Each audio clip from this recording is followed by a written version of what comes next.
అందరికీ నమస్కారం. Teacher eligibility test paper 2కు సిద్ధమయ్యే అభ్యర్థుల కొరకు తెలుగు విషయంలో ఈరోజు మనం తెలుగు సంధుల గురించి చూద్దాం. తెలుగు పదాల మధ్య జరిగేటువంటి సంధులను తెలుగు సంధులు అంటాం. అది మనకు తెలుసు కదా. తెలుగు సంధుల్లో భాగంగా మనకి అంటే ఉన్నటువంటి పాఠ్యాంశాలలో ఉన్నటువంటి సంధులను కనుక చూస్తే మొదట ఉత్వ సంధి దగ్గర నుంచి ఆరంభిస్తే కనుక ఉత్వ సంధి, ఇత్వ సంధి, అత్వ సంధి, తర్వాత రుగాగమ సంధి, ఇట్లాంటివి చాలా ఉన్నాయి. మనం కొన్ని మ్యాక్సిమం చెప్పుకునే ప్రయత్నం చేద్దాం. మొదట ఉత్వ సంధి. ఇక్కడ ఉత్వ సంధిని చూసినప్పుడు ఉత్తుకు అచ్చు పరమైనప్పుడు సంధి నిత్యం. ఉత్తుకు అచ్చు పరమైనప్పుడు సంధి నిత్యం. ఇక్కడ మనం అనుకున్నాం తవరకరణంలో ఉకారం అన్న ఉకారాన్ని ఉత్తు అని, అకారాన్ని అత్తు అని, తర్వాత ఇకారాన్ని ఇత్తు అని అనుకుంటాం. అనంలే తవరకరణం అని వ్యాకరణ పరిభాషలో అనుకున్నాం. ఇక్కడ ఉత్వ సంధి అని కూడా అంటే ఉత్వ వేరు ఉకార సంధి వేరు అని కన్ఫ్యూజ్ కావద్దు. ఉత్వ సంధి ఉకార సంధి అన్న ఒకటే. ఉత్వ సంధికి సూత్రం ఏంది? ఉత్తుకు అచ్చు పరమైనప్పుడు సంధి నిత్యము. ఇప్పుడు నిత్యము ఇట్లాంటి పదాలు ఉన్నాయి కదా, వాటిని మనం అస్సలు నిర్లక్ష్యం చేయొద్దు. ఎందుకంటే వీటి మీద ప్రశ్నలు అడుగుతూ ఉన్నారు. ఉదాహరణకి ఒక పదం ఇస్తాడండి, రాముడతడు అనే పదమే ఇస్తాడు. ఏముంది ఈ పదం? చాలా సింపుల్ కదా, రాముడు ప్లస్ అతడు ఉత్వ సంధి అని మనకు తెలుసు. కానీ కింద ఏమిస్తాడంటే రాముడు ప్లస్ అతడు ఇచ్చి ఈ పదంలో ఈ పదాల మధ్య జరిగినటువంటి ఈ విధంగా జరిగింది, లేకపోతే ఈ పదాల మధ్య ఇది జరిగింది అని చెప్పి ఇస్తాడు. అప్పుడేమిటి? వైకల్పికము, నిత్యము, ఆదేశము, ఇట్లా బహుళము ఏదైనా ఇవ్వచ్చు. ఇచ్చినప్పుడు మనకేం గుర్తు రావాలి? ఓహో, రాముడు ప్లస్ అతడు అంటే ఉత్వ సంధి. అంటే ఇక్కడ ఉత్తుకు అచ్చుపరమైనప్పుడు సంధి నిత్యము. నిత్యము, ఓహో ఇక్కడ జరిగింది ఏంటిది? నిత్యము అనే విషయం మనకు గుర్తుండాలి. అందుకోసం కాబట్టి మీరు ఈ చివరిలో కొసల్ని చాలా వరకు వదిలేస్తూ ఉంటాం చదివేటప్పుడు. ఇక్కడ సూత్రాల విషయంలో మాత్రం మనము వదలొద్దు. అది వదిలితే మనకి మార్కు పోతుంది. సరే, ఇక్కడ ఉత్తుకు అచ్చుపరమైనప్పుడు సంధి నిత్యం. రాముడులో ఊ ఉంది, మీకు తెలుసు అది డు. రాముడు అన్నాం కాబట్టి డూలో ఊ ఉంది. ఎదురుగా ఎవరు వచ్చిరు? ఆ వచ్చింది. అతడు. రాముడు డూకి డు ప్లస్ ఆ ఏమైంది? రాముడతడు కదా. అట్లాగే చూడండి, నేనెవరిని, నేను ప్లస్ ఎవరిని. నేనులో ఎవరున్నారు? ఊ ఉంది. ఎదురుగా ఏ. నేను ప్లస్ ఏ. నువ్వులో ఉన్నటువంటి ఊ, ఎదురుగా వచ్చినటువంటి ఏ. అంటే ఉత్తుకు ఎవరు వచ్చిరు? అచ్చు. ఏ అనేది అచ్చే కదా. రాముడు ప్లస్ అతడు అన్నప్పుడు కూడా ఆ అనేది అచ్చే కదా, ఎదురుగా వచ్చింది. పరమైనది అర్థం కావడం కోసం ఎదురుగా వచ్చిందని చెప్తున్నా. ఇక్కడ నేను ప్లస్ ఎవరిని అన్నప్పుడు ఉత్వ సంధి. బుట్టలల్లి, బుట్టలు ప్లస్ అల్లి. బుట్టలు ప్లస్ అల్లి. లూలో కూడా ఊ ఉంది, ఎదురుగా ఆ వచ్చింది, అంటే అచ్చుపరమైంది. తర్వాత వెలుగునిచ్చేను అనుకోండి, వెలుగు ప్లస్ ఇచ్చేను. ఇక్కడ కూడా అచ్చే వచ్చింది, ఈ అనే అచ్చు పరమైంది. అట్లాగే చాలా పదాలు ఉత్వసంధి పదాలు చాలా కనిపిస్తాయి మనకి. 6వ తరగతిలో చాలా రకాల అంటే ఉదాహరణలతో ఉత్వసంధిని వివరించడం కూడా జరిగింది పాఠ్యాంశం చివర. నేను అందుకనే చెప్పిన, మనకు 6 నుంచి 10 వరకు ఉన్నటువంటి పుస్తకాలలో ఆ పుస్తకాలు ఏ వాక్యమైనా మనకి చాలా ముఖ్యమైనది. ఇప్పుడు 6వ తరగతిలో ఒక పాఠం అయిపోయింది అనుకోండి. ఒక పాఠం అయిపోయిన తర్వాత ఆ పాఠం చివర మనకి ఇవి చేయండి అనే అభ్యాసాలు ఉన్నాయి. అవన్నీ ప్రాక్టీస్ చేయండి. అంటే ముఖ్యంగా భాషాంశాలకు సంబంధించి, పదజాలం, వ్యాకరణానికి సంబంధించి వదిలిపెట్టొద్దు. దాని తర్వాత కొన్ని వివరణలు ఇస్తాడు. సందులకు సంబంధించి ఒకసారి, రకరకాల వ్యాకరణ అంశాలు, భాషా భాగాలకు సంబంధించి ఒకసారి, ఇట్లా ఎన్నో ఉన్నాయి కదా మనకి లిస్టులో, సిలబస్లో. అట్లాంటివన్నీ కూడా అక్కడ మనము తీసుకోవాలి. ఫస్ట్ అక్కడ ఉన్నది మెయిన్ అన్నమాట మనకి.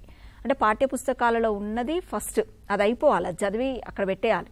ఆ తర్వాత ఇంకా ఎక్స్ట్రా మనం చేసుకోవాలి. ఎందుకంటే క్లిష్టత పెంచుతున్నాడు కదా, ఫిల్టర్ చేస్తున్నారు కదా, ఆ ఫిల్టర్ కోసం మళ్ళీ ఇంకా కొంచెం ఎక్కువ చదవాల్సి ఉంటుంది.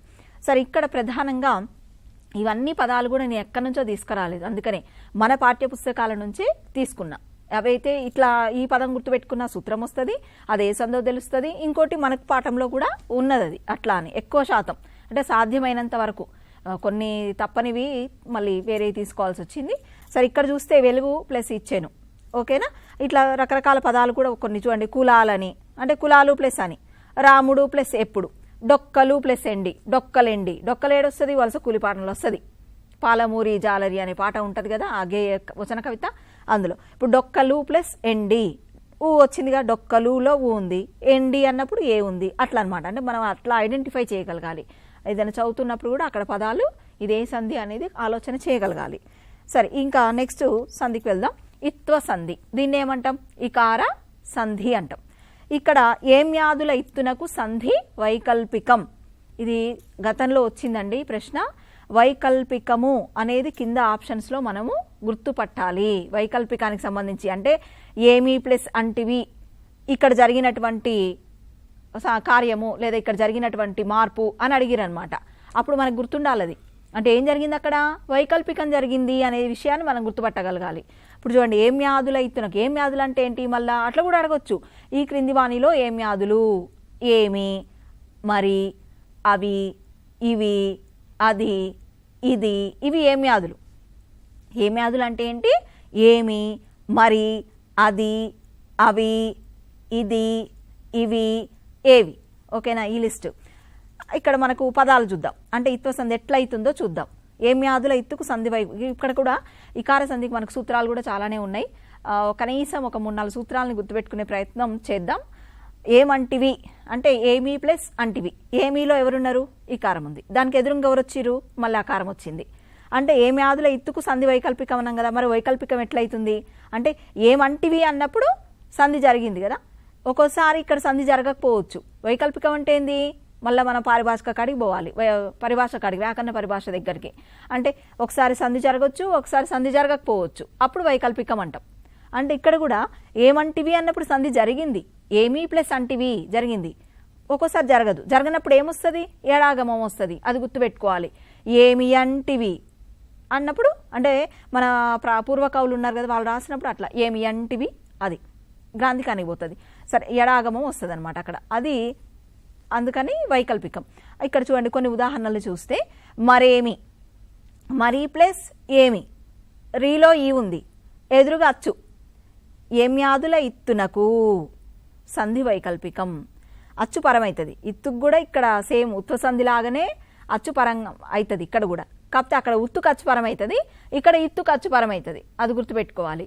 మరి, మరి అన్నప్పుడు ఎవరుండ్రు, ఈ ఉంది కదా, దానికి ఎదురుగా ఎవరు వచ్చిర్రు, ఏ వచ్చింది. మరి ప్లస్ ఏమి, మరేమి.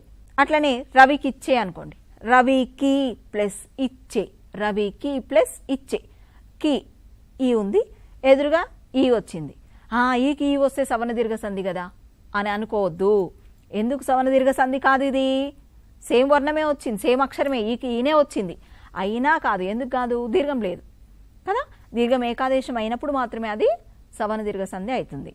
అంటే ఇక్కడ రవికి ప్లస్ ఇచ్చే అంటే అచ్చుకు, ఇది ఇత్తుకు అచ్చుపరమైంది, అట్లా అయినప్పుడు అది ఖచ్చితంగా ఇత్వ సంధి.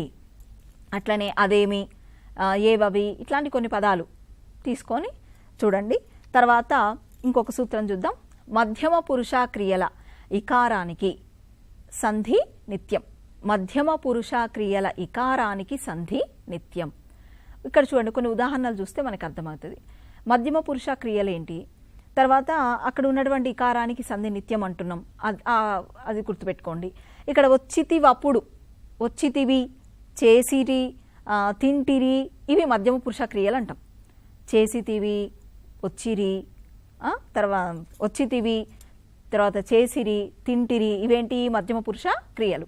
ఇక్కడ వచ్చితివప్పుడు, వచ్చితివి, వచ్చితివి ప్లస్ అప్పుడు ఇకారం ఉంది, వచ్చితివిలో ఇకారం ఉంది, దానికి ఎదురుగా ఎవరు వచ్చిర్రు, అచ్చొచ్చింది, కాబట్టి ఇది ఇత్వ సంధి. తర్వాత మామూలుగా పదం ఆ సూత్రం ఏంటంటే ఒకవేళ మనకి ప్రశ్నగా ఇచ్చినప్పుడు అనే దానికోసం ఇక్కడ గుర్తుపెట్టుకోండి. మామూలుగా అయితే ఇత్వ సంధి గుర్తుపట్టగలుగుతాం మనం. నాకు మ్యాక్సిమం అంటే ఒక ఉత్వ సంధి అర్థమైందంటే ఇత్వ అత్వ వచ్చేస్తాయి. చేసిరి అన్నప్పుడు కూడా ఇకారం ఉంది కదా, ఎదురుగా అచ్చొచ్చింది కదా, అట్లా అని చెప్పేసి మనం ఇత్వ సంధి అనే ఐడెంటిఫికేషన్ చేయగలుగుతాం. తింటిరి అక్కడ అన్నం, తింటిరి ప్లస్ అక్కడ, తింటిరి ప్లస్ అక్కడ, అట్లా అంటే ఈకారానికి అచ్చొచ్చింది కాబట్టి ఇత్వ సంధి అనే విషయాన్ని మనం ఐడెంటిఫై చేయగలుగుతాం. ఇక్కడ పై ఉదాహరణలు చూస్తే క్రియలు నీవు మీరు అనే మధ్యమ పురుషల్ని ఇక్కడ పురుషములు అన్నం. పురుషములు అంటే మనకి ఉత్తమ పురుష, మధ్యమ పురుష, ప్రథమ పురుష అని చెప్పి 3 పురుషములు ఉంటాయి. పురుషములన్నీ 3 రకాలుగా మనకి కనిపిస్తాయి.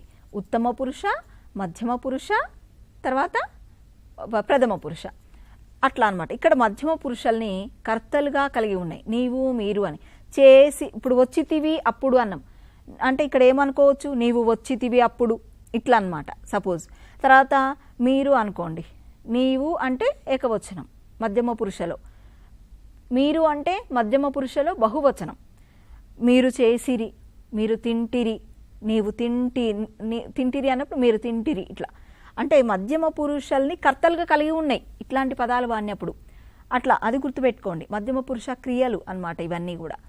అందుకని ఇది వచ్చినప్పుడు ఈ సూత్రం మధ్యమ పురుష క్రియల ఇకారానికి సంధి నిత్యం. తర్వాత చూడండి, ప్రథమ ఉత్తమ పురుష బహువచన క్రియల ఇకారానికి సంధి వైకల్పికం. ప్రథమ ఉత్తమ పురుష, ప్రథమ ఉత్తమ పురుష అని అన్న 3 పురుషములు అన్నాం కదా. ఇప్పుడు ఆ 3 పురుషములు కూడా ఊరికే వస్తున్నాయి కాబట్టి ఒకసారి చెప్పుకుందాం. ఉత్తమ పురుష, ఉత్తమ పురుష అంటే తన గురించి తాను చెప్పుకోవడం. నేను ఉత్తమ పురుష, నేను ఏకవచనం. మేము ఉత్తమ పురుష బహువచనం. ఓకేనా. తర్వాత మధ్యమ పురుష, నీవు ఏకవచనం మధ్యమ పురుషలో, మీరు మధ్యమ పురుషలో బహువచనం. తర్వాత ఇంకేంటి, ప్రథమ పురుష, ప్రథమ పురుషలో అది, అది ఏకవచనం. తర్వాత అవి అంటే బహువచనం. వాడు, అతడు ఏకవచనం. వారు అంటే మళ్ళీ బహువచనం. అంటే ఇక్కడ మనకి అంటే ఏకవచనం బహువచనం గుర్తుపెట్టుకోవాలి. పురుషములలో ప్రధానంగా ఏంటి అంటే ఉత్తమ పురుష అంటే తన గురించి చెప్పుకోవడం, మధ్యమ పురుష అంటే ఎదుటోళ్ళ గురించి చెప్పడం, ప్రథమ పురుష అంటే ఇతరుల గురించి చెప్పడం అట్లా అన్నమాట. సరే, ఇక్కడ ప్రథమ ఉత్తమ పురుష బహువచన క్రియల ఇకారానికి సంధి ఏమవుతుంది, వైకల్పికం. వైకల్పికం అంటే మీకు తెలుసు, సంధి ఒకసారి జరుగుతుంది ఒకసారి జరగదు. ఇక్కడ చూడండి, వచ్చిరప్పుడు, వచ్చిరిప్పుడు, అప్పుడు కాదు, వచ్చిరిప్పుడు, వచ్చిరి ప్లస్ ఇప్పుడు, వచ్చిరి ప్లస్ ఇప్పుడు.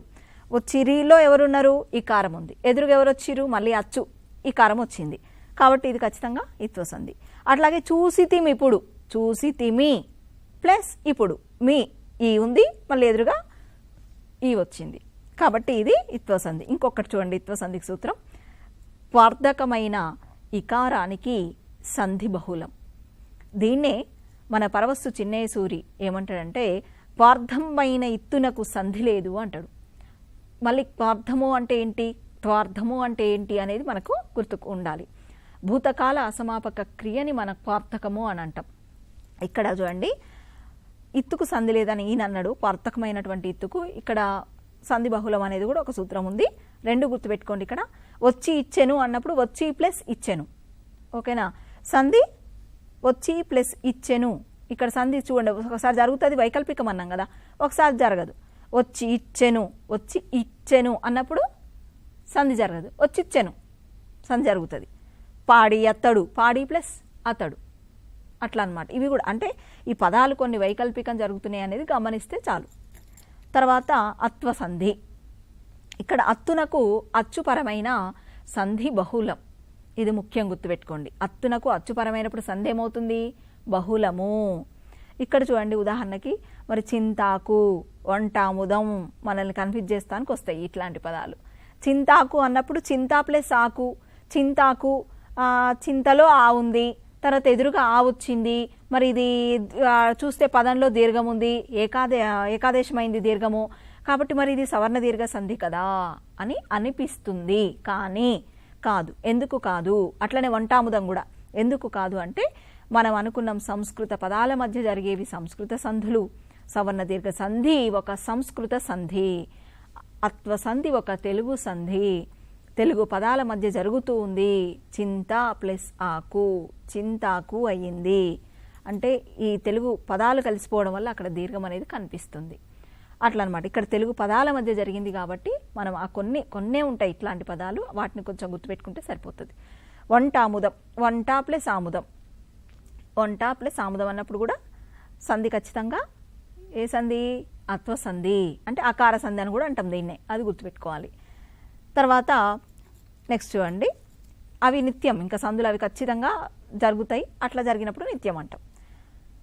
నాయనమ్మ, నాయనమ్మని తీసుకోండి, నాయన ప్లస్ అమ్మ, ఇక్కడ కూడా సంధి ఖచ్చితంగా జరుగుతుంది. అట్లాగే సీతక్క, సీత ప్లస్ అక్క, సీతక్క. తర్వాత రాజయ్య, రాజా ప్లస్ అయ్య, రాజయ్య.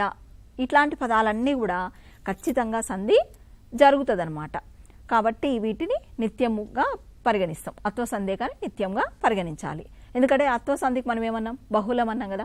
బహుళం అంటే కూడా మనం చెప్పుకున్నాం కదా ఇదివరకు. బహుళం అంటే ఏంది? నిత్యంగా రావచ్చు, లేకపోతే నిషేధం జరగవచ్చు, అన్యకార్యంగా రావచ్చు, ఇట్లా కొన్ని చెప్పుకున్నాం. అది చూపిస్తాం ఇప్పుడు మీకు. మేనల్లుడు అనుకోండి, మేనా ప్లస్ అల్లుడు సంధి జరిగింది. మేనా ప్లస్ అల్లుడు అంటే సంధి జరిగింది. మేనయల్లుడు సంధి జరగదు, అంటే వైకల్పికం. అంటే సంధి నిత్యంగానో, వైకల్పికంగానో, నిషేధంగానో, అన్యకార్యంగానో జరిగితే బహుళము. అది మీకు ఇదివరకు వచ్చింది, చూసుకోండి ఒకసారి. తర్వాత అమ్మ ఇచ్చాను, ఇక్కడ కూడా అంతే, వైకల్పికం. తర్వాత దూత ఈతడు, దూత ఈతడు అన్నప్పుడు చూడండి, దూత ఈతడు అంటే ఇక్కడ సంధి జరగలే. సంధి జరగకపోతే ఏమంటాం? నిషిద్ధం. అదొకటి గమనించండి. అట్లాగే ఒకానొక, ఇది ప్రధానంగా గుర్తుపెట్టుకోండి. అన్య విధం ఇంకో రకంగా వస్తుందండి, అంతే. అన్య విధము అంటే వేరే రకంగా వస్తుంది. అది ఎందుకు వస్తుంది అంటే అట్లా వస్తుంది అంతే. ఒకానొక, ఒక ప్లస్ ఒక అన్నప్పుడు ఒక్కొక్క కదా అని అనుకోవద్దు. ఎందుకు అంటే పదము ఒకానొక అనేది ఉన్నది కాబట్టి. ఇక్కడ ఒక ప్లస్ ఒక అంటే ఒకానొక, ఇది అన్య విధము. ఇట్లా వచ్చినా కానీ అది అత్వసంధే.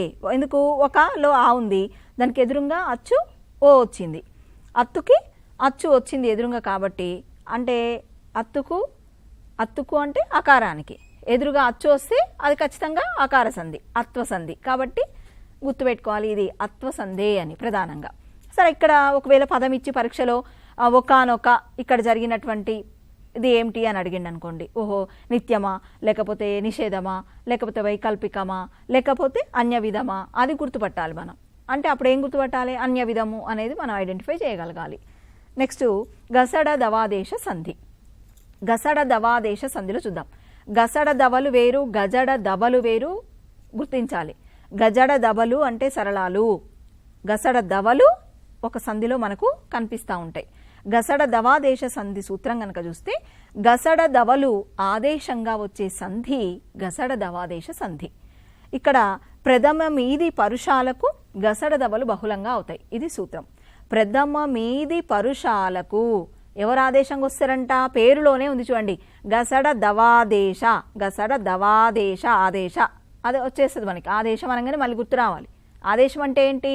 శత్రువు, ఆర్డర్ అనేది మనం అనుకున్నాం. అట్లా అనమాట. ప్రథమ మీది పరుషాలకు గసడ దవలు బహుళముగా నగును. చూద్దాం ఎట్లయితాయో చూద్దాం. ఇప్పుడు మామూలుగా ఏమొస్తే ఆదేశంగా? గసడ దవలు, అది గుర్తుపెట్టుకోండి. మనకి ఎట్లా రావాలి? ఇప్పుడు మా ప్రథమ మీది పరుషాలకు అన్నాం. పరుషాలు తెలుసు మనకి. ప్రథమ మీది అంటే ఏందో చెప్తాను నేను. పరుషాలకు అన్నాం. పరుషాలు అంటే క, చ, ట, త, ప, ఇవి తెలుసు. కచడ తపలకు గసడ దవలు వస్తాయి బహుళంగా. చూడండి, అంటే కాకేం రావాలి? గా రావాలి. చాకి స, టాకి డా, తర్వాత తాకి దా, ఇట్లా అనమాట. పాకి వా, ఇవి చూసుకోండి. వాడు ప్లస్ కొట్టే, ప్రథమ మీది పరుషాలకు ఏమొస్తాయి మనకి? గసడ దవలు. వాడు ప్లస్ కొట్టే అన్నప్పుడు వాడు, డు అనేది ప్రథమ మీది అన్న కదా, ప్రథమ విభక్తి ప్రత్యయాలు. మనకి విభక్తులు కూడా మనం ఒకసారి చెప్పుకుందాం. విభక్తులు ఉన్నాయి, మీకు చిన్నప్పటి నుంచి తెలుసు. విభక్తులు అంటే ప్రథమ విభక్తి, ద్వితీయ విభక్తి, తృతీయ విభక్తి, ఇవన్నీ మనం నేర్చుకునే ఉన్నాం. డోము, ఊలు, ప్రథమ విభక్తి, తర్వాత నిన్ను, నన్ను, కూర్చి గురించి ఇట్లా అని చెప్పి మనం అనుకుంటా ఉన్నాం, చిన్నప్పటి నుంచి చదువుతా ఉన్నాం అవి. సరే, అట్లా ప్రథమ మీది ఇక్కడ ప్రథమ విభక్తి ప్రత్యయాలు గుర్తుండాలి మనకి. డు, మో, ఊలు. ఇక్కడ చూసుకుంటే వాడు ప్లస్ కొట్టే, వాడు గొట్టె అంటే ప్రథమ మీది, అంటే ప్రథమ విభక్తికి సంబంధించిన ప్రత్యయం ఉంది. పరుషాలకు అంటే దానికి ఎదురుగా ఎవరు వచ్చిరు? పరుషం కా ఉంది. పదంలో చూస్తే గా ఉంది. వాడు గొట్టె, గో, గా ఉంది కదా. అంటే ఇక్కడ గసడ దవల ఆదేశంగా వచ్చినాయి. వాడు గొట్టె, గసడ దవాదేశ సంధి, అట్లా గుర్తుపట్టాలి. నీవు టక్కరి అన్నప్పుడు నీవు డక్కరి. ఆ పదం చూసినప్పుడు కూడా మనకు కొంచెం ప్రాక్టీస్ చేసినప్పుడు సూత్రం గుర్తు రాకుండా మనకు పదం చూడంగానే కూడా ఐడెంటిఫై చేయగలుగుతాం మనం. పాలు ఓక అన్నప్పుడు పాలు ప్లస్ పోక, పాలు ప్లస్ పోక. ఇక్కడ కూడా పాలు, లు, డూము, ఊలు కదా. లు వచ్చింది, తర్వాత పో అనేది వచ్చింది కాబట్టి పరుషం కదా, కా చాట తాపల్లో పా. అట్లా పాలు పోక, అది ఏమైంది, పాలు ఓక అయింది. ఆదేశం, ఆదేశం అంటే ఏంది, శత్రువు. పాలు పోక అనొచ్చు, అంటే పాలు పోక అంటే ఏంది వస్తలేదని అంటాం కదా. అయితే ఇక్కడ ఓ ఇక్కడ వచ్చేసింది అనమాట ఆదేశంగా. తర్వాత నిజము తెలిసి, నిజానికి ఏంటి, నిజము తెలిసి, కానీ దకారం అనేది ఏమైంది, ఆదేశంగా ఇక్కడ వచ్చింది. గసడద వల్ల దకారం వచ్చింది. నిజము ప్లస్ తెలిసి అనేది నిజము తెలిసిగా అయింది. ఇంకొక సూత్రం కూడా చూద్దాం దీనికి. ద్వంద్వంబుపై, ద్వంద్వంబుపై అంటే అన్నిసార్లు ఇట్లాగే ప్రథమ మీది పరుషాలకు గసడదవలు రావాలి అనేది ఏముండదు, కొన్నిసార్లు మారుతూ ఉంటుంది అనమాట. అందుకే కొన్ని ఎక్కువ సూత్రాలు ఉంటాయి కొన్ని సందులకు. సరే, ఈ మనకి గసడదవాదేశ సంధి గురించి పాఠ్యపుస్తకంలో ఉన్న ప్రధానంగా ఉన్నటువంటి సూత్రాలను మనం అధ్యయనం చేద్దాం. ద్వంద్వంబుపై పరుషములు గసడదవలగును, ద్వంద్వంబుపై పరుషములు గసడదవలగును. ఇప్పుడు చూడండి, కూరగాయలు ఉంది, కూర ప్లస్ కాయలు, నిజానికి కూర కాయలు కదా, కానీ ఇక్కడ ఏమవుతుంది, కూరలు కాయలు అని అనమాట. అంటే కూరలు అంటే ఇక్కడ ఆకుకూరలు, కాయలు అంటే కూరగాయలు అవి. సరే, ఇక్కడ ఏమైంది, పదాలు రెండు కలిసిపోయి కూరగాయలు అయింది. ఎట్లయింది చూడండి, ద్వంద్వము అంటే ఇవి ద్వంద్వ సమాసానికి చెందినటువంటి పదాలు అనమాట. కూరగాయలు కావచ్చు, అక్క చెల్లెళ్ళు, అక్క చెల్లెళ్ళు మామూలుగా అక్క జల్లెళ్ళు, అక్క జల్లెళ్ళు. ఆ తర్వాత అన్న తమ్ముళ్ళు కదా, నిజానికి అంటే పదాలు అవి కలుస్తాయి కదా, కానీ మనకేమవుతుంది అన్నదమ్ములు, అన్నదమ్ముళ్ళు అట్లా అనమాట. కాళ్ళు చేతులు కదా, మనకేమైతే కాళ్ళు చేతులు, కాళ్ళు చేతులు ఎట్లా అనమాట. అంటే అట్లయితే తల్లిదండ్రులు కూడా కావచ్చు, తల్లి తండ్రి ఏమైతే తల్లిదండ్రులు అట్లా. అంటే చూడండి ఒకసారి పదాలను మనం విడదీస్తే, కూర కాయలు అంటే ద్వంద్వ పదాలకి, ద్వంద్వముపై పరుషములకి ఏమైనా గసడదవలు వస్తూ ఉన్నాయి అన్నమాట. అంటే ద్వంద్వ పదాలు, ఇక్కడ కూరకి ఇక్కడ చూసుకోకండి మీరు, నెక్స్ట్ పదంలో కా పరుషం చూసుకోండి, కా ఉందా లేదా అని. ఓకేనా, కూర ప్లస్ కా కలిసినప్పుడు మనకు పదంలో ఏం కనబడుతుంది, కూరగాయలు, అది గసడదవల్లో మళ్ళీ గా ఉంది అని చూసుకోండి. అట్లనే కాలు ప్లస్ చేతులు, చే చూసుకోండి. తల్లి ప్లస్ తండ్రులు, తా చూసుకోండి. ఊరు వల్లెలు అన్నాం కదా, ఊరు ప్లస్ పల్లెలు, పా చూసుకోండి. మళ్ళీ మనకి ఊరు వల్లెలు అన్నప్పుడు వకారం గసడదవల్లో ఒకటి ఉంది. అంటే గసడదవాదేశ సంధిని గుర్తుపట్టడానికి నాకు తెలిసి చాలా సులభంగా గుర్తుపట్టచ్చు. కాకపోతే మనకి పరుషాలు ఒకటి, గసడదవలు ఒకటి గుర్తు ఉంటే మనం ఐడెంటిఫై చేస్తాం. తర్వాత ఇంకొకటి కూడా దీనికి, కలలగు క్రియాపదముల మీది పరుషాలు సరళాలైతే. కలలు అంటే తెలవాలి, కలలు అంటే ధృతములు కానివి కలలు, ధృతము కాగా మిగిలిన పదాలు ధృతం కాకుండా మిగిలిన పదాలు ఏవైతే ఉంటాయో వాటిని మనం కలలు అంటాం. మరి ధృతము అంటే నకారం, ధృతము అంటే ఏంటి, నకారం, నకారాన్ని ధృతం అంటాం మనం. అన్, నో ఇట్లాంటి నకారం అనమాట, వాటిని ధృతం అంటాం కదా. అవి కాకుండా అంటే అవి చివర ఉంటేనేమో ధృతము ఉన్నటువంటి ధృతములు అంటాము. అంటే చూచెన్, చూచెను అట్లా అనమాట. లేకపోతే వీనేను, విని అట్లాంటి ఇవి ధృతములు. నకారం లేకుండా చివర ఉన్నటువంటి పదములు ఉంటాయి కదా, అవి కలలు. ఇప్పుడు ఉదాహరణకి కళలంటే ఇంక ఏ పదాలన్నా తీసుకోవచ్చు, చదువు, రాయు, ఇవన్నీ కూడా అనమాట కళలే. ఇంక ఇట్లాంటి పదాలన్నీ కూడా చదవటం, రాయటం, పుస్తకం, ఇవన్నీ కళలు. అయితే ఇక్కడ చూడండి, కళలు అంటే ధృత ప్రకృతి కాలు కానివి, ధృతములు కానివి కళలు, అంటే నకారం చివర లేనివి. ఇప్పుడు చూడండి ఉదాహరణలు మనం గసడదవాదేశ సంధికి. రారు ప్లస్ కదా, ఇక్కడ రారు ప్లస్ కదా అన్నప్పుడు ఇక్కడ పరుషాలు, రారు గదా అయింది, గా వచ్చింది. మళ్ళీ ఒత్తురు ఓదురు అన్నప్పుడు ఒత్తురు ప్లస్ పో, పా వచ్చింది కదా రెండో పదం మొదట. అట్లాగే పదంలో చూసినప్పుడు వకారం కనిపిస్తుంది, ఒత్తురు ఓదురు అని, గసడదవాదేశ సంధి. అది అవన్నీ కూడా సూత్రాలు అధ్యయనం చేయండి. తర్వాత సరళాదేశ సంధి. సరళాదేశ సంధిలో ధృతము మీది పరుషాలకు, సరళాదేశ సంధికి మనకి ఇది కూడా ఉందండి. సరళాదేశ సంధికి చాలా వివరణాత్మకంగా ఇవ్వడం జరిగింది పాఠ్యపుస్తకాలలో. ధృతము మీది పరుషాలకు సరళాలు ఆదేశంగా వస్తాయి. ధృతము అంటే మీకు ఇప్పుడే చెప్పిన, ధృతము అంటే నకారం కదా. ధృతము మీది నకారం చివర ఉన్న పదాలని ధృత ప్రకృతికాలు అంటాం, నకారం చివర లేని పదాలను కలలు అంటాం. ఇక్కడ కూడా ఈ రెండు బిట్లు కూడా చెప్పలేము, అది కూడా గుర్తుపెట్టుకోండి. ధృతము మీది పరుషాలకు సరళములు ఆదేశంగా వస్తాయి. ఇక్కడ కూడా సరళాదేశ, ఆదేశ అన్నప్పుడు శత్రువు అంటే ఇంకేదో శత్రువు రాబోతుంది మనకి, గుర్తుపెట్టుకోవాలి. అది నకారాన్ని ధృతం అంటాం, అంటే పదాల చివర నకారం ఉంటే అది ధృత ప్రకృతికాలు. ఇక్కడ పూచెను, తినెను, చేసెను, నడిచెను, ఇవన్నీ ఎగ్జాంపుల్స్ కోసం ఇచ్చిన అనమాట. తర్వాత చూడండి, మనకు ఉదాహరణ కనుక చూస్తే ధృతము మీది పరుషాలకు సరళాలు వస్తాయి ఆదేశంగా. పూచెన్ ప్లస్ కలువలు, పూచెన్ గలువలు అనేది పదం. పూచెన్ గలువలు అనే పదం ఏమవుతుంది? పూచెన్ ఉంది ప్లస్ కలువలు, పరుషం వచ్చింది, పరుషము వచ్చింది. ధృతము మీది, ధృతముందా? అన్ అనేది ధృతం. ధృతము మీది పరుషాలకు, పరుషముందా? రెండో పదంలో మొదట ఉంది, కా ఉంది. పరుషాలంటే కచ్చడ తపలు, సందులు అయిపోయిందాక మనకి కచ్చడ తపలు గజడ తపలు వదలొద్దిగా. పూచెన్ కలువలు, ఆ పదంలో ఏమైంది? పూచెన్ గలువలు, గా పూచెన్ గలువలు అయింది, అంటే నకారంతో వచ్చింది. ధృతము మీది పరుషాలకు సరళాల ఆదేశంగా వస్తాయి. మళ్ళీ సరళాలు గుర్తుండాలి ఇక్కడ. గా జా డా దా బా, ఇందాక గసడదవలను ఇంకా దాన్ని అక్కడ నుంచి అక్కడ వదిలేసేయాలి దాన్ని. మళ్ళీ ఇప్పుడు మనకి ఏం కావాలి? సరళాలు కావాలి. గా జా డా దా బా, ఇక్కడ పూచెన్ గలువలు, గా అన్నం కాబట్టి సరళం వచ్చింది. ఓకే, ధృతము మీది పరుషాలకు సరళాలు ఆదేశంగా వస్తే సరళాదేశ సంధి. దెసన్ జూచి, దెసన్ ప్లస్ చూచి, పాటిన్ దప్ప, వడిన్ బట్టి, ఇవన్నీ కూడా మీరు విడదీసి చూడండి వస్తాయి. ఆదేశ సరళానికి ముందున్న ధృతానికి బిందు సంశ్లేషలు విభాషగా వస్తాయి. ఆదేశ సరళానికి ముందున్న ధృతానికి బిందు సంశ్లేషలు విభాషగా వస్తాయి. ఇక్కడ చూడండి, ఆ ఆదేశ సరళానికి ఎట్లా అనేది పూచెన్ ప్లస్ కలువలు బిందు సంశ్లేషలు రావాలి. అంటే బిందువన్న సంశ్లేషాక్షరం, మనం సంశ్లేష గురించి కూడా చెప్పుకున్నాం. వర్ణ అంటే ఒత్తు అనేది చేరుతూ ఉంటుంది అని చెప్పేసి, మొదటి పదం చివరికి రెండో పదం మొదట ఉన్నటువంటి ఈ రెండు కలిసిపోయి మనకి ఒత్తు రూపంలో కనిపిస్తాయి. ఇప్పుడు చూపిస్తా. పూచెన్ ప్లస్ కలువలు అనుకోండి, పూచెన్ కా రెండు కలిసిపోయి పూచెన్ గలువలు అయింది. సంశ్లేష, నాకి గా కలిసింది ఇక్కడ కదా, అట్లా వచ్చినప్పుడు సంశ్లేష అంటాం, పూచెన్ గలువలు అని. తర్వాత చెవికింగ్ గుండలంబు, చెవికింగ్ గుండలంబు అన్నప్పుడు చెవికిన్ నకారం ఉంది, మళ్ళీ ఎదురుగా కూ వచ్చింది కదా, కాబట్టి చెవికిన్ గుండలంబు అన్నప్పుడు ఏమైంది? చూడండి, చెవికిమ్ మనకి బిందు. మనం ఏమన్నాం? ఆదేశ సరళానికి ముందున్నటువంటి, ఆదేశ సరళానికి ముందున్నటువంటి అంటే ఆదేశంగా రాబోయేటువంటి, అక్కడ మనకు సరళం కూడా కనిపిస్తూ ఉంటుంది. ఆదేశ సరళానికి ముందున్న ధృతానికి బిందు సంశ్లేషలు విభాషగా వస్తాయి. ఇది సరళాదేశ సంధి. సరే, ఇంకా మనకి త్రిక సంధి కూడా ఉంది. ఇక త్రిక సంధికి వస్తే ఆ ఈ ఏలను త్రికములు అంటారు.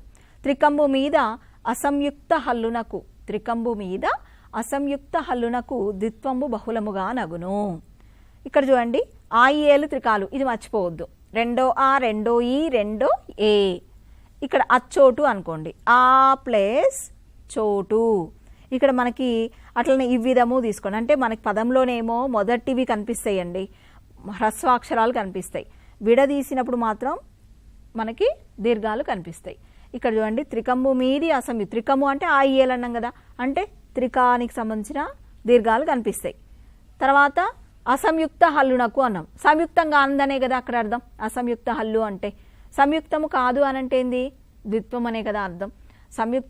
సంయుక్తం అంటే ఒక అక్షరానికి ఆ అక్షరం ఒత్తు కాకుండా వేరే అక్షరం ఒత్తు వస్తుంది, అది సంయుక్తం. ఏ అక్షరానికి ఆ అక్షరమే ఒత్తుగా వచ్చింది అనుకోండి, అప్పుడేమంటాం? ద్విత్వము అంటాం. అక్క, నక్క ఇట్లాంటివి, బల్ల, ఇవి కాబట్టి అవి ద్విత్వ అక్షరాలు. ఇక్కడ చూడండి, అచ్చోటు కాబట్టి ఈ ప్లేస్ అచ్చోటు అన్నప్పుడు ఆ ప్లేస్ చోటు అవుతుంది.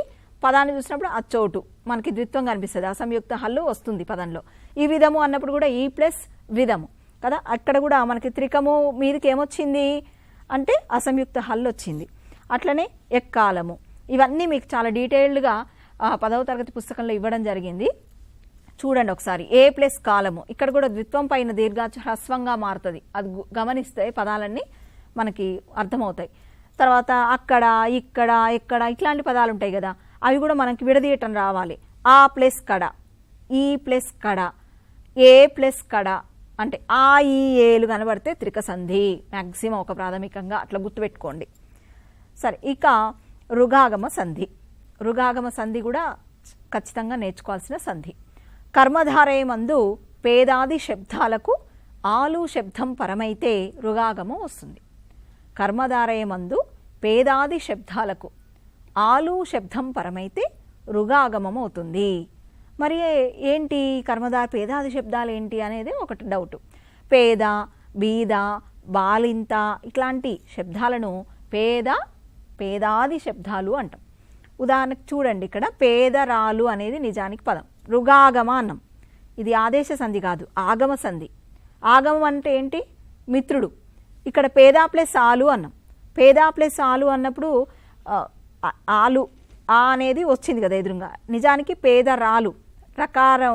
పేదరాలు అంటే రకారం అనేది మంచిగా సంపూర్ణమైన అర్థాన్ని ఇస్తుంది. పేదరాలు అంటే రకారం అనేది మిత్రులాగా వచ్చి చేరింది. పేద మీదికి రకారం అనేది. తర్వాత బీద ప్లస్ ఆలు, బీదరాలు ఇట్లాంటి. తర్వాత బాలింత ప్లస్ ఆలు, ముద్దరాలు, జవరాలు, మనుమరాలు, కోమరాలు, ఇవన్నీ కూడా అన్నమాట. ఇట్లాంటివన్నీ కొన్ని పదాలు గుర్తుపెట్టుకోండి. కర్మధారయమందు తత్సమ శబ్దాలకు ఆలు శబ్దం పరమైనప్పుడు పూర్వపదం చివర ఉన్న అకారానికి ఉకారం వచ్చి రుగాగమం అవుతుంది అనుకున్నాం. రుగాగమ సంధికి మనం 2 సూత్రాలు చూసినాం. అంతకుముందేంది? పేదాది శబ్దాలకు ఆలు శబ్దం పరమైనప్పుడు రుగాగమం వస్తుంది అనేది ఒకటి చెప్పుకున్నాం. ఇంకా కర్మధారయమందు తత్సమ శబ్దాలకు ఆలు శబ్దం పరం కావడం, ఆ ఉకారము వచ్చి ఏమవుతుంది? రుగాగమం అవుతుంది అనేది ఇప్పుడు ఈ సంధి సూత్రం అనమాట. గుణవంత ప్లస్ ఆలు, ఇవన్నీ బుద్ధిమంత ప్లస్ ఆలు, శ్రీమంత ప్లస్ ఆలు అంటే ఇక్కడ ఇవన్నీ తత్సమ శబ్దాలు అనమాట. కాబట్టి ఇక్కడ కూడా రుగాగమం. ఎక్కడ కనిపిస్తుంది రుగాగమం అంటే గుణవంతు రాలు, రా అన్నాం కదా అది. బుద్ధిమంతు రాలు, రా. శ్రీమంతు రా. ఇట్లా. నెక్స్ట్ ఆమ్రేడిత సంధి. అచ్చునకు ఆమ్రేడితం పరమైతే సంధి తరచుగా నగును. అచ్చుకు ఏం పరం కావాలి? ఆమ్రేడితం పరం కావాలి. ఆమ్రేడితం అంటే ఏంది? ఒక పదం 2 సార్లు పలికినప్పుడు రెండవసారి పలికిన పదాన్ని మనం ఆమ్రేడితం అంటాం. ఇప్పుడు ఔరౌరా ఉందండి. ఔరౌరా ఉన్నప్పుడు ఔరా ఔరా ఇవి వాస్తవంగా ఒకే పదాలు, కానీ 2 సార్లు పలుకుతున్నాం. ఔరౌరా అంటున్నాం, ఆహాహా అంటాం, ఓహోహో అంటాం. అంటే ఆ పదాన్ని ఏం చేస్తాం? రిపీటెడ్గా 2 సార్లు పలుకుతాం. ఇక్కడ చూడండి, అంటే ఒక పదం అచ్చునకు ఆమ్రేడితం పరం కావాలి. ఔరాలో అచ్చుంది, రాలో అచ్చుంది, ఏమొచ్చుంది? ఆ అనే అచ్చుంది. దానికి ఎదురుగా ఆమ్రేడితం వచ్చింది. అంటే రెండోసారి పలికింది ఆమ్రేడితమే కదా. అచ్చుకు ఆమ్రేడితం పరమైతే సంధి తరచుగా అవుతుంది. దానికి ఉదాహరణలు చూసుకోండి. అప్పుడు ప్లస్ అప్పుడు, అప్పుడప్పుడు. ఏమి ప్లస్ ఏమి, ఏమేమి. ఆహా ప్లస్ ఆహా, ఆహాహా. ఊరు ప్లస్ ఊరు, ఊరూరు. ఇంటింట, ఇంట ప్లస్ ఇంట, ఇంటింట. ఓరి ప్లస్ ఓరి, ఓరోరి. ఇట్లాంటివన్నీ ఆమ్రేడిత సంధికి సంబంధించినవని గమనించండి. ఇక ద్విరుక్త టకార సంధి. ద్విరుక్త టకారం, ద్విరుక్త అని అంటే దేని ఒత్తు దానికే వస్తుంది అనమాట. ద్విరుక్త టకారం అంటున్నాం కాబట్టి టాకు టా ఒత్తు వస్తే ద్విరుక్త టకారం, అది గుర్తుపెట్టుకోండి. అంటే ద్విత్వమే ఒక విధంగా. ఇక్కడ ఆమ్రేడితం పరమైంది. దేనికి? కడాదుల తొలి అచ్చు మీది అన్ని అక్షరాలకు ద్విరుక్త టకారం వస్తుంది. ఇక్కడ కడాదులు తెలియాలి. కడ, మొదట, ఎదరు, కొన ఇట్లాంటివి అనమాట కడాదులు అని అంటే. ఇంకా దీంట్లో చూడండి, కడా ప్లస్ కడ అంటే కడాదులు దేనికి? ఇక్కడ ఆమ్రేడితం పరమైనప్పుడు కడాదుల తొలి అచ్చు మీది అన్ని అక్షరాలకు ద్విరుక్త టకారం రావాలి. అంటే కడా ప్లస్ కడ అయితే ద్విరుక్త టకారం వచ్చిందా చూసుకోండి. కట్ట కడ అంటున్నాం. కడా ప్లస్ కడ, కట్ట కడ అయింది, ద్విరుక్త టకారం వచ్చింది. ఆమ్రేడితం రెండవ పాదము కడే ఉంది కాబట్టి అది ఆమ్రేడితం. మొదట ప్లస్ మొదట, అట్లానే ఎదురు ప్లస్ ఎదురు, కొన ప్లస్ కొన, ఇదంతా కూడా ఇట్లాంటి పదాలు ఆమ్రేడితము పరమైతుంది. ద్విరుక్త టకార సంధి అనే విషయం గమనించాలి. ఇంకా ఇందులోనే చూస్తే సరే ఇంక ఎగ్జాంపుల్స్ తుట్టతుదా, తర్వాత చిట్ట చివర ఇట్లాంటివి కూడా చెప్పుకోవచ్చు.